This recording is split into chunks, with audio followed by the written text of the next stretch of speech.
Olá, eu sou Denise Bichler e começa a partir de agora mais uma edição do nosso encontro Mulheres aqui na Imagem da Cidade. Sejam todos muito bem-vindos à nossa TV Galega. Para começar muito bem o nosso programa de hoje, vamos falar sobre um assunto pontual, necessário e que vem rendendo muitas dúvidas. É a nova lei envolvendo aqui o nosso trânsito, muitas mudanças que foram acrescentadas ao Código Brasileiro de Trânsito. E comigo, o especialista na área, Fábio Campos. Seja muito bem-vindo, Fábio, tudo bem? Obrigado pelo convite, Denise, e a todos que estão nos assistindo. Realmente é uma mudança bastante importante no Código de Trânsito, que traz bastante, vamos dizer assim, comportamento seguro no trânsito. Pois é, Fábio, e mais de 50 mudanças passando agora pelo nosso Código de Trânsito Brasileiro, que já tem há 23 para 24 anos o nosso CTB, né? Isso mesmo, já é um jovem, né, vamos dizer assim, falta um pouco de experiência, né, porque a gente entende que falar em lei de trânsito não é tão fácil, é dinâmico, né? Quando nós falamos no Código de Trânsito, a gente fala num código de 23 anos que mudou 39 vezes, né? E às vezes tem leis que mudou o código que ainda não entendemos por que mudou, e as pessoas não compreenderam a mudança do código. Então o código que veio para nessa última mudança, que é a Lei 14071, trouxe realmente 59, para ser mais exato, mudanças, né? Tanto de artigos e incisos, que traz aí uma preocupação para quem está dirigindo e também uma preocupação para quem está ensinando as pessoas a dirigir, porque as mudanças foram relacionadas à segurança viária. De uma forma geral, a gente vai pontuar as principais, mas de uma forma geral, se fazia necessário esse novo olhar para o nosso código com essa lei agora já em vigor? Sim, Denise, eu acredito que o que aconteceu na verdade? Algumas mudanças que teve na lei, ela só trouxe de alguns atos administrativos, nós chamamos, que são resoluções, que já estavam sendo feitas, mas se questionava, mas não está na lei, está numa resolução, isso pode ou não pode? É o exemplo da cadeirinha, né? Se você pegasse o Código de Trânsito, lá no artigo 64, no 68, que fala do comportamento que tem infração, mas falava que transportar criança inadequada ou insegura já é infração. Tá, e qual é a forma correta? Isso estava numa resolução, agora não, agora está na lei. Agora a lei fala que até 10 anos de idade mínimo tem que ter 1,45 m, então a lei descreveu como tem que ser o transporte de criança. Então algumas mudanças foram isso, foi tirado de resoluções e colocadas na lei. Vamos continuar com esse tópico, a questão da cadeirinha, o assento, né, a segurança para a criança ali dentro do veículo. O que diz agora então essa nova apresentação, a lei já em vigor no nosso Código de Trânsito sobre as regras envolvendo o transporte de crianças? Na verdade, só teve uma adequação, Denise, que a regra é a mesma, no sentido de crianças de 0 a 1 ano beber conforto, né, até 13 quilos. A lei colocou peso, altura e idade, que estava em resolução. Existia um contratempo entre resolução do CONTRAN em metro, e a lei falou, agora vamos fazer padrão. Então, de 0 a 1 beber conforto, que é a criança que tem que ser transportada no sentido contrário da frente do veículo, né? E de 4 anos, de 1 ano a 4 anos, a cadeirinha, né, que aí vai variar um pouquinho também o peso da criança, e de 4 anos a 7 anos e meio, que é a elevação. A mudança que teve na lei agora foi que ela criou o padrão de até 10 anos de idade. A criança tiver 1,45 m, por exemplo, uma criança de 9 anos, ela tem 1,45 m, ela pode se transportar no banco de trás sem dispositivo de segurança, porque a ideia da lei é dizer o seguinte, se a criança tem altura suficiente, ele não precisa de dispositivo. Então essa é uma das diferenças da lei agora. Então, e também trouxe essa oportunidade também com uma criança de 10 anos, até 10 anos que tiver 1,45 m, ela também pode ser transportada no banco da frente. Não é essa proibição. Então o que a lei fez? Ela foi até coerente, ela tratou da altura da criança. Claro que para quem fiscaliza isso é complicado, né? Porque o agente de trânsito vai ter que pedir a altura da criança. Não adianta ele pedir, qual é a sua altura? Eu tenho 43. Não, o agente tem que medir. Então isso na prática vai ser um pouco delicado. Mas no modo geral isso é hoje. 1,45 é uma situação, 1,43, 1,44 envolve uma outra situação. Isso, então até 1,44, vamos dizer assim, tem que andar em dispositivo. Então criança com 8 anos que tem 1,43 m é numa elevação. Por quê? Para trazer a proteção, né, que o cinto não passe, né, no rosto, tem que ser no ombro.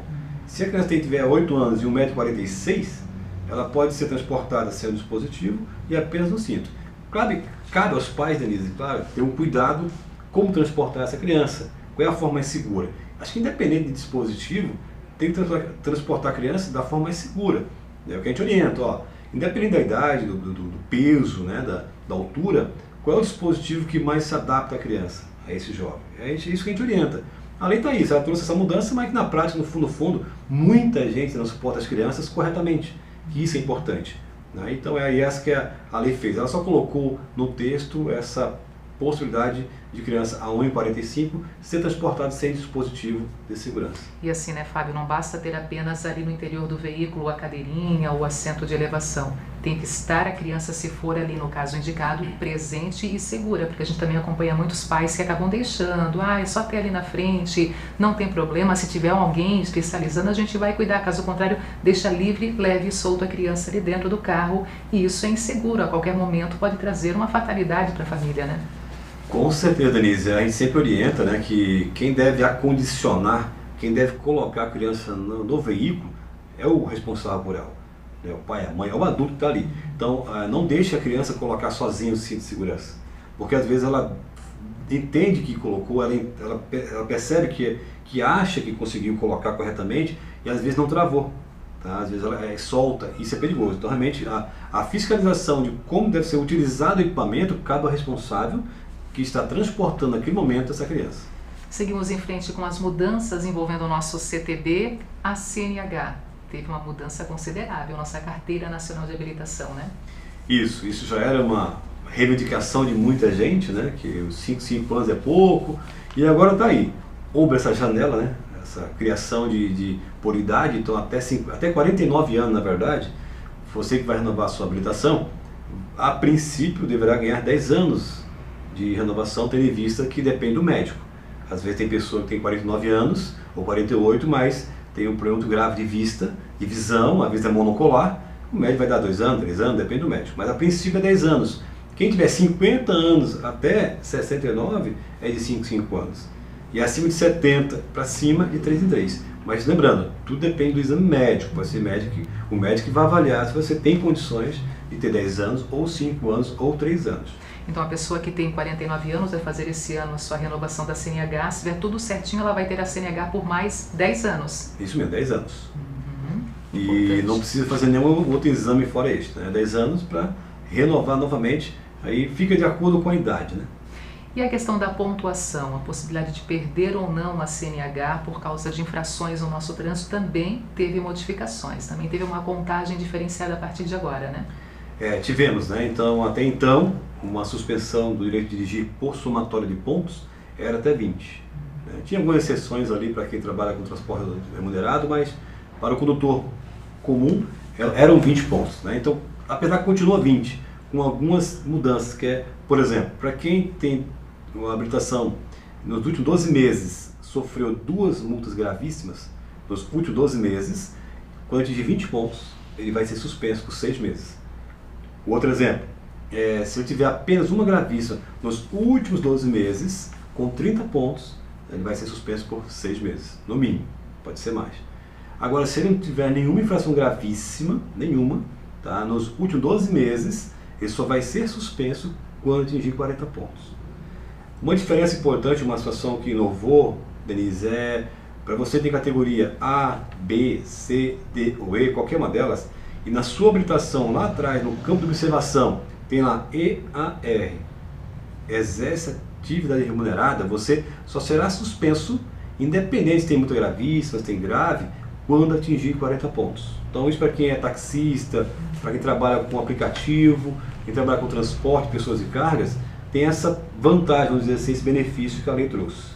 EAR, esse é o diferencial, então, para também mudar a forma de interpretar a pontuação na carteira, para perdê-la ou não, para suspendê-la ou não. Isso mesmo, quem tem o EAR tem esse benefício, então alguns às vezes pensam em retirar essa informação do prontuário, então tem um lado positivo do EAR nesse caso, né? Que só será suspenso quando atingir 40 pontos, independente se tem uma gravíssima, se tem 2, se tem 3, independente, até 40 pontos, ele não será suspenso. Quando falamos nessa suspensão a partir de 6 meses, né, os 6 meses, nesse período, Fábio, vai ter algum trabalho com esse motorista, alguma ressocialização? Se pensou nisso também?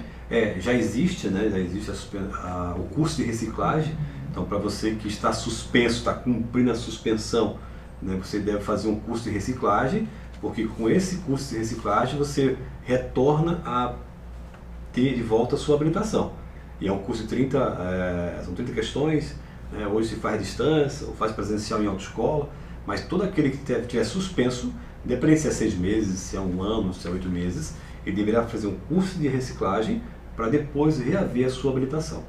Falando ainda sobre o motorista profissional que exerce a atividade, tem também um olhar diferenciado no que diz respeito ao exame toxicológico, que agora também mudou o tempo de pedido, de intervalo entre um exame e outro. Traz pra gente a informação certa, porque também tem gerado muitas dúvidas aí das pessoas que nos acompanham, inclusive. Denise, essa foi a discussão, né, de semanas aí atrás, discutindo como que agora, como funciona, né? Eu vou resumir aqui bem prático, bem didático. Então, vamos lá. Para você que tem categoria C, D ou E, tá? Independente se dirige ou não, né? Quando renovar sua habilitação, tem que fazer o toxicológico. Isso é claro. Para você que tem C, D ou E na sua habilitação e dirige ônibus, dirige caminhão, você é um motorista que transporta pessoas e cargas, tem que fazer o toxicológico. Tem que verificar se já venceu, porque o toxicológico é diferente da renovação da habilitação. O toxicológico vence a cada 2 anos e meio. Só lembrando que isso não é novidade no código, isso já é previsto desde 2015, essa mudança. Agora que realmente começou a cobrar nova lei. Então, por exemplo, você que tem categoria D, dirige ônibus, e o seu exame médico já faz mais de 3 anos, muito provável que o seu exame toxicológico já passou de 2 anos e meio e está vencido. Tem que fazer até 30 dias agora, até um pouco menos, né? Para fazer até o dia 12 de maio, para fazer o exame toxicológico, para continuar dirigindo. Isso para quem dirige. Então, se for pego dirigindo com ele vencido depois do dia 12 de maio, tá? É uma multa gravíssima, 7 pontos na carteira e 3 meses suspenso. É 3 meses com a sua carteira recolhida. Então, muito cuidado para quem tem a categoria C, D e E verifique no prontuário se já venceu o exame toxicológico e se venceu tem que fazer. Para quem não venceu ainda, fique atento às datas de vencimento. Para quem tem a CNH digital, quando você abrir a sua carteira digital, você vai passar para o lado. Na 4ª página aparece o exame toxicológico. Aí verifica realmente ali quando que ele venceu ou quando vai vencer. O Fábio, não é um exame gratuito, ele tem um custo para ser feito esse exame toxicológico, né? Tem, em média, hoje, Denise, em torno de 150 a 200 reais. O exame é rápido, ele é feito em um laboratório. Você vai lá no laboratório, em qualquer laboratório. Por exemplo, você é motorista e o seu prontuário é de Santa Catarina e você está em Salvador e você percebeu que venceu, está vencendo 30 dias. Você procura lá em Salvador o laboratório mais próximo, faz o exame toxicológico, ou o laboratório vai informar ao Denatran. Pronto, já vai aparecer no seu Renasce que você renovou o seu exame toxicológico. Vamos trazer uma situação aqui, Fábio, rapidamente sobre o exame toxicológico ainda. O motorista, ele fez agora, começo do ano, começo de 2021, o exame toxicológico, porque já estava vencido. E vai ter que renovar a carteira no final do ano ou comecinho de 2022. Como é que fica essa situação? Esse exame, ele está valendo por 2 anos e 6 meses? Ou quando fazer a renovação da carteira tem que fazer um novo exame toxicológico? Hoje, Denise, a lei determina que são separados. Então, se ele fez lá em janeiro porque venceu o toxicológico, ele deverá fazer agora, meses agora posteriores que vencer a sua NH, fazer um outro exame. Perante o Detran do nosso estado, um exame ele vale por 90 dias. Tá? Então, eu acredito, se ele tiver o laudo desse exame toxicológico dentro dos 90 dias, ele consegue reaproveitar para fazer a renovação da sua carteira. Fora esse prazo, eu acho muito difícil, hoje, conforme está na lei, você conseguir fazer novamente o exame ou aproveitar o exame. Tem que fazer novamente um outro novo, né, um outro laboratório. E, lógico, quando for renovar a habilitação, você deverá procurar o Detran, ou uma Ciretran, ou uma autoescola. Seguimos em frente com essas mudanças, são mais de 50, quase 60 alterações no nosso CTB.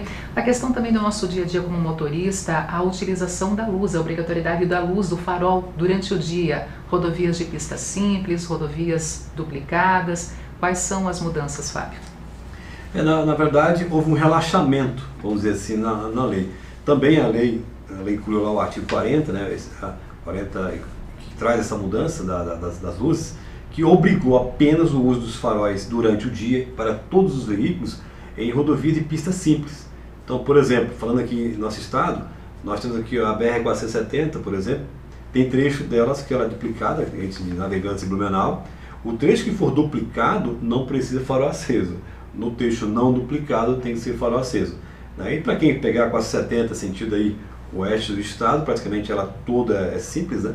Então é farol aceso o tempo todo. Então na 101, por exemplo, não precisa mais ter o farol aceso. Mas, claro, falando da segurança viária, eu acredito que o mais importante é você usar o tempo todo os faróis acesos, independente, né, da rodovia.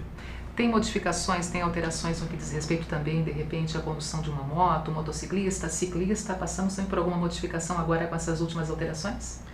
Tivemos o ciclista, para quem vai ultrapassar, ou melhor, passar pelo ciclista, né, deverá reduzir a velocidade, porque se for flagrado por um agente de trânsito, um policial militar, e você não reduzir a velocidade ao ultrapassar um ciclista, isso pode gerar uma multa gravíssima, né? E falando em ciclista também, o que mudou agora é que você que trabalha com aplicativo, principalmente aplicativo e táxi, né, que tinha um hábito de parar sobre a ciclofaixa para desembarcar e embarcar passageiros, agora não pode mais. Tem que parar na via, né, se assim permitir, ou um local seguro, ou um local que seja viável para embarque e desembarque dessas pessoas. Então são mudanças que envolvem os ciclistas, né? Então o estacionamento da ciclofaixa e que os automóveis, os veículos automotores respeitem ao ultrapassar um ciclista. Tocasse num ponto muito importante sobre a questão dos aplicativos, o transporte por aplicativo. O que mais a gente observa, por exemplo, é aquela parada rapidinha na Rua 15. Aí para todo o trânsito, porque não tem condições de prosseguir, porque tem ali na frente um carro ou recebendo o passageiro ou deixando o passageiro no local escolhido. Uma situação como essa, com as câmeras e vídeo monitoramento, isso gera uma multa para o motorista do aplicativo ali? Denise, uma ótima pergunta, porque isso é muito comum em várias cidades que têm áreas centrais. Normalmente são áreas que tem calçadão, é área que muita gente circula a pé, né? E os carros transitam por ali. E é comum de ver os aplicativos e táxis pararem para embarque e desembarque de pessoas. Comum e muito seguro também, tá, Denise? Porque na Rua 15 de Novembro do Blumenau, por exemplo, ela não tem uma proibição de parar o veículo nela para embarque e desembarque de pessoas. O que eu não posso fazer é parar meu veículo do lado de um outro veículo. Então, no exemplo da Rua 15, como ela tem vários bolsões, né, eu só não posso parar do lado dos bolsões. Eu posso parar antes do bolsão. E tanto é que você pode observar que em toda a Rua 15, e normalmente as ruas centrais das grandes cidades, ela não vai ter uma plaquinha, a gente chama de R6C, que é proibido parar e estacionar. Ela normalmente vai ter só a plaquinha R6A, que é proibido estacionar. E estacionar, né, fica lá parado esperando alguém para embarque e desembarque. Que esse é um grande detalhe. Eu acho que qual que é o segredo? Para você que vai embarcar ou desembarcar. O desembarcar é tranquilo, né? Já está com a pessoa dentro do seu carro, você para e desembarca. O problema é o embarque, que às vezes você para o veículo nessa via e a pessoa não está ainda na abordagem, na ancoragem, no acesso para embarque e desembarque. E automaticamente você que parou ali, você vai ligar o alerta. E ao fazer isso, você acabou de estacionar.